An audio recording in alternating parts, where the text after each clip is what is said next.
What can you do if your child is being bullied with words? We're going to talk about that coming right up.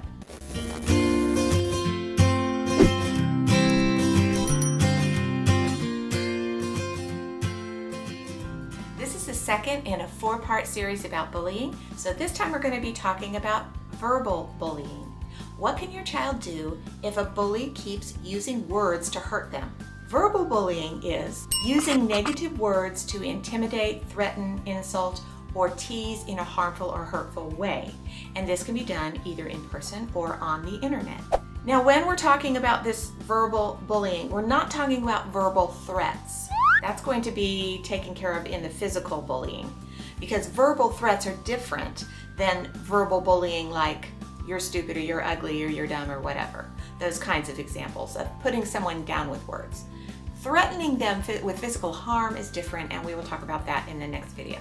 So a lot of times when you hear other people tell about what you should tell your children about bullying, verbal bullying, they say to tell your child to walk away, ignore them, or go tell an adult.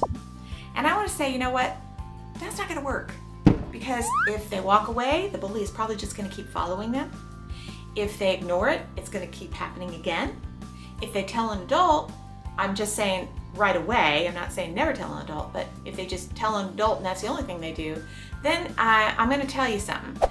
Think about sitting there as a teacher and a child comes up and says, "He called me stupid." Yeah, they get that like 50 times a day. There is a point where you want them to tell an adult, but to start off with, that's really not the first thing for them to do because that's not going to be the most effective. So number one, you want your child to learn to disarm the bully with words. If the bully is saying something to them that is insulting or harmfully or hurtfully trying to tease them, how can they disarm that? Well, think about a bully's words as becoming a big balloon. So they say this big thing in the mind of the children, depending on their age. They say this big thing. It's a big balloon. How is the other person going to pop that balloon and just make it go? Doesn't matter. The way they're going to do that is something that I want to say comes from the scriptures actually. It says, agree with your adversary quickly. Now, whether you're Christian or not, that's really actually a good way to disarm a bully. Let me give you an example. Let's say that the other child says, "You're stupid." Well, if the person who's being told that says, "Yeah, sometimes I am." Now what's the bully going to say? "Yeah, you really are." "Yeah, that's true." Where can it go from there? I mean, that really popped the balloon, right? It's like, oh, there's not going to be an argument here. There's not going to be a confrontation. I'm not getting the response that I was hoping for. It really starts to disarm the bully. Or if they say, "You're stupid," the other thing they can say is, "Well, you're really smart." Then the bully, again, well, what can they say now? They don't have anything to say. So one good thing to do is to tell your child, agree with your adversary quickly. Even if it's not true, the point is, it's not that you're actually acknowledging that you're stupid, it's actually that you're disarming the bully. And they're gonna learn really quickly that you're not stupid because you know what to do to disarm them. And another thing you can do, besides just agree, is then return a kind word. If you agree with them and then return a kind word, that will completely disarm the bully. That balloon will just pop, and there will be no power that you have given to that bully. That bully will be disarmed. This is another thing the Bible teaches, by the way. So let's say they say, "You're really ugly." I can say, "You think so?" "Yeah, you're not though. You're pretty attractive. You're an attractive person." Now what's the bully going to say? There's nowhere to go with that, right? Now, that number one was actually about if the bully was doing something to them personally. But number two is back up the victim. So let's say the bully is saying that to somebody else. What can your child do about that? Of course, in that case, you don't want to agree with the bully because you don't want to say, "Yeah, they are ugly," so that wouldn't be the thing to do. Instead, you want to say to the bully, "That's not okay," and back up the other person. Be their friend and say, "That's not okay to say something mean to somebody." And have their friends or anybody else that they can get to come along with you to defend this victim, okay? But number 3 is don't become a bully yourself. The goal you want to make sure your children understand is to disarm the bully, but don't be hurtful back to the bully, because then you become a bully. If you're saying things to hurt somebody else, then you become a bully. You're doing bullying too, and you don't want to join in to bullying. So instead, you want to disarm the bully, and then you want to be kind, okay? So you want to help the child understand, disarm the bully, and then become kind. Also, if you disarm the bully and don't become kind afterwards, you're going to encourage that bully to go somewhere else and bully someone else. If that bully can be disarmed and then feel like they're still welcome, they still can be okay, and you can still be kind to them, they won't feel like they need to go over and bully somebody else because they'll start to feel more accepted. And this is going to be at the discretion of the bully, right? Sometimes they will take advantage of this and sometimes they won't, but you have disarmed them to yourself and to the people that are around you anyway. And hopefully you can help the bully by being kind back. That's the only thing that we can do if we want the whole situation, let's say the whole playground, to not have to deal with a bully, is if people disarm them and then are kind. Number 4 is role play.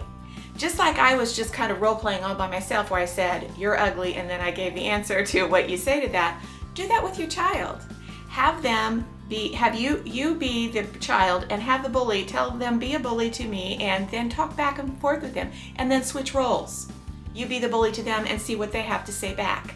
And give them that practice so they will be able to disarm the bully by first agreeing with their adversary quickly, and second, having kind words in return.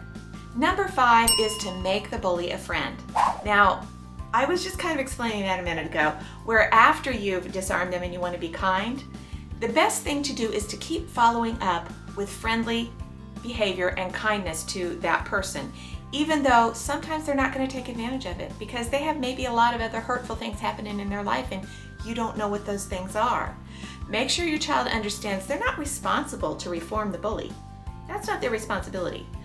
But they can help. And anytime that you're able to help somebody, you want to. That includes the victim first, because the victim needs that friend first.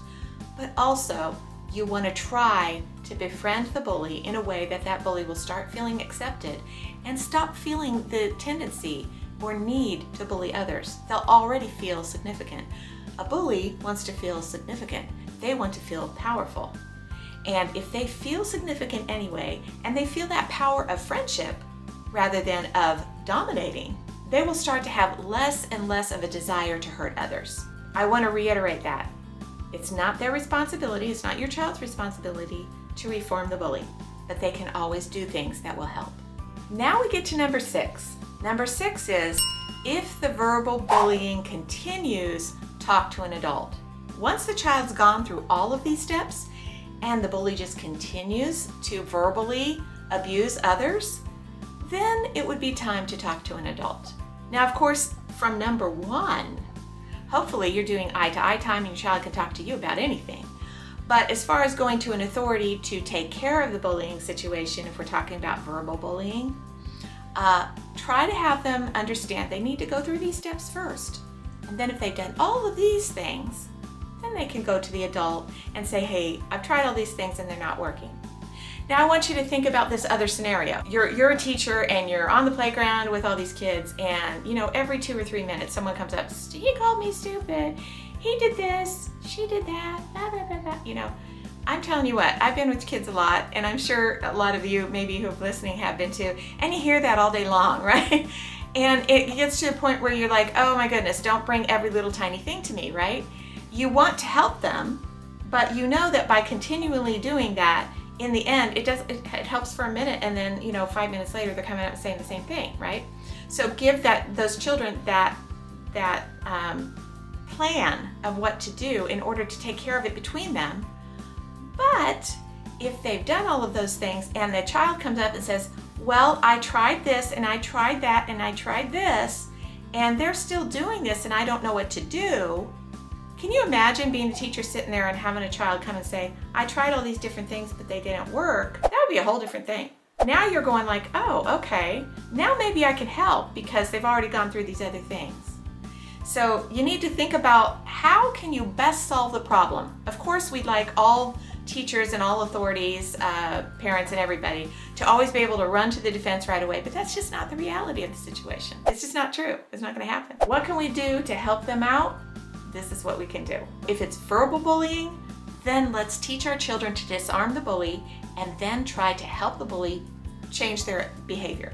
Physical is a completely different matter. Now, number 7 is the online bullying. And usually we're talking about older children now. Older children just need to learn you don't have to deal with that. If someone is bullying you online, block them. That's it. Block them. Show your children how to. Tell them if anyone bullies you online, you want to know right away. Hopefully you have some kind of filter that they can only have certain friends and so on. But, you know, that can happen to anybody. They can have a friend that they think is a friend and the next day they're not a friend. That's the way it is, you know. And so they can start being bullied. Tell them to block them, period. Has this video been helpful? I hope so. If so, please hit that like button and be sure to subscribe. And I'll see you here next week when we'll talk about physical bullying. Parents, you can do this. See you next week.